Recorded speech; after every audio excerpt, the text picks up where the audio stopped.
Lenin is long gone, as well as his brainchild, the USSR, but his ideas are still floating around the world. How have attitudes towards his brand of communism changed since the fall of the Soviet Union? Well, I would say that since the collapse of the Soviet Union, the capitalists of the world have only become more vicious. There have only been more wars, more unemployment, more privatizations, more cutbacks. And we need to recognize that part of the reason that workers, even in the United States, have things like Social Security, food stamps, unemployment insurance, that these things came as a result of the Soviet Union. That the capitalist powers of the United States were forced to give concessions because the Soviet Union existed and it was in competition. So we're really seeing the austerity that continues all across Europe right now and across the Western world as a result of the collapse of the Soviet Union. Labor unions have been weakened. All the people around the world struggling for national liberation from domination by Western banks and corporations no longer have the Soviet Union to come to their aid as they once did. So I think the collapse of the Soviet Union was a setback for the progressive forces in the world. But as an economic project, the Soviet Union was a disaster, wasn't it? It collapsed eventually. Oh, I don't accept that at all. You know, in the 1930s, when the rest of the world was having a Great Depression, the Soviet Union was booming. The Soviet Union saved us from fascism and from Hitler, and it was the Soviet Union, the first society ever to conquer outer space. Huge, amazing things were done. And when the Soviet Union collapsed, that was at a time where they were having market reforms. Leaders like Gorbachev were privatizing things and all of that. If you go to any formerly socialist country in Eastern Europe, you know, people will tell you that they would rather have socialism back. All the polls are showing that. You know, the life expectancy has gone down. Education, things, all basic measures of societal health. Capitalism has made things far worse all across the world. Women in Eastern Europe under socialism had 2 years paid maternity leave, guaranteed jobs and education. But now under capitalism, you know, the free market hasn't brought in freedom to Eastern Europe. It's brought in sex trafficking, poverty, drug addiction.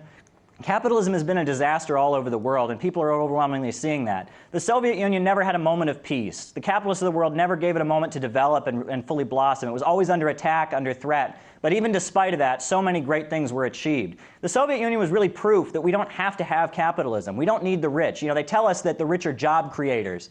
But in the Soviet Union, there were no rich. There were no bosses. There were no bankers. But every single person had a job. Every person was employed. So, you know, the Soviet Union was living proof that we don't need the horrors of unemployment and poverty that we have in the modern world. So anti-capitalist movements like Occupy Wall Street, which we've seen in the US, does that sort of movement form part of the legacy of Marx and Lenin then?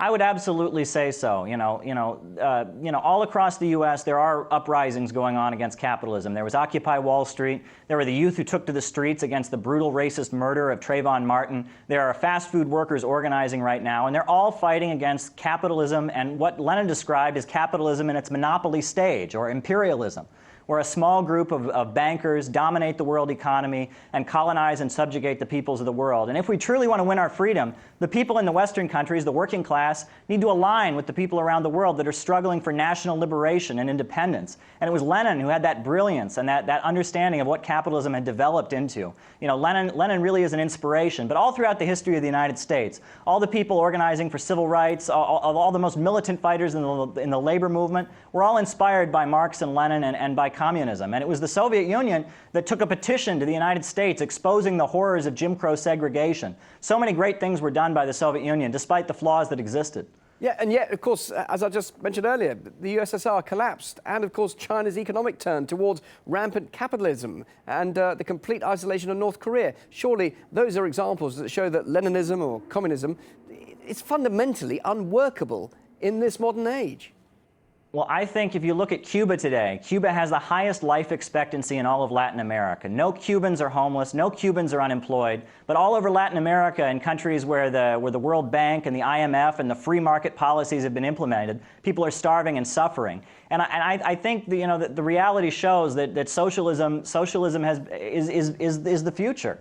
Capitalism is unsustainable. When you have a system based on profits, when you have a system where the more efficient things become, the more people are unemployed, where people are hungry not because there's not enough food, but because there's too much food causing overproduction and people are laid off, where people are homeless because there are too many houses, that's irrational. Capitalism is completely irrational. It's a system where a wealthy group of people in the pursuit of profits control the economy. And socialism is where the banks and the factories and the industries are in the hands of the people, and we have a planned economy. And it has been overwhelmingly successful. It's capitalism that's failing all over the world right now. Many tourists go to Cuba and they see that people live in cramped conditions, very poor living standards. People want free enterprise there. It's not as a rosier life as many enjoy in the West and other parts of the world.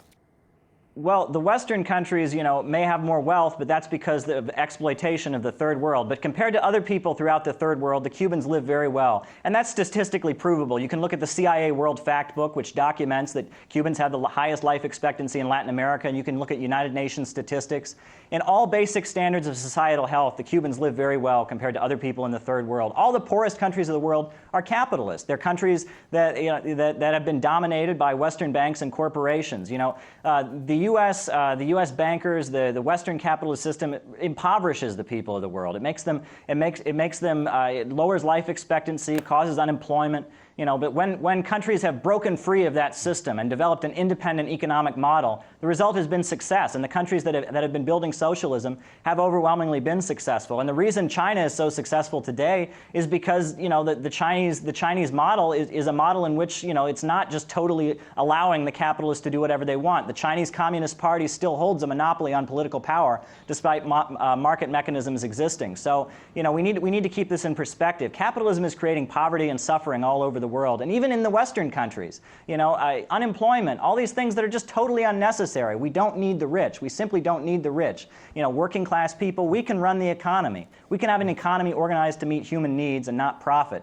It's there, the proof is there, and we need to realize this. We need to get beyond. In the United States, we're bombarded with all this propaganda, this idea that capitalism is some great system, but that's just false. So tell me, why does the image of Lenin live on in the same way as, Castro and Che Guevara? See, you're wearing that T-shirt today. They're brand images, aren't they? Well, I think, they've become popular and they've become exciting, they've become fashionable because people, even though they may not understand clearly the ideas of these leaders, they do have an understanding of what these leaders stood for. They stood for world revolution, they stood for revolting, they stood for standing up and fighting back against oppression, and people want to do that. When people live in a society where there's police everywhere, where there's mass unemployment, where there's poverty, they want to look for an alternative. They want to fight back against hostile conditions. And I think people understand that Lenin, that Che Guevara, Fidel Castro, Kim Il-sung, Mao Zedong, they represent a resistance. They represent a will to build a better world, a world outside of markets and profits and capitalism. They represent a desire to move beyond all of that. And the Bolshevik Revolution of 1917 was the first time we really saw the capitalist state overturned and socialism begin to be created. And its results are just continuing every single day. Workers all over the world are fighting back. Strikes are going on. People are fighting against racism, against poverty, against national oppression, against colonialism. And when they do that, they take inspiration from the Soviet Union and from Lenin. Lenin, a leader who pioneered that struggle and developed it. And I think the impact of Lenin will go on for generations to come. Caleb, brilliant as always. Great answers. You're a great talker. Thanks a lot. Great to have you on. Good to challenge you. Thank you very much.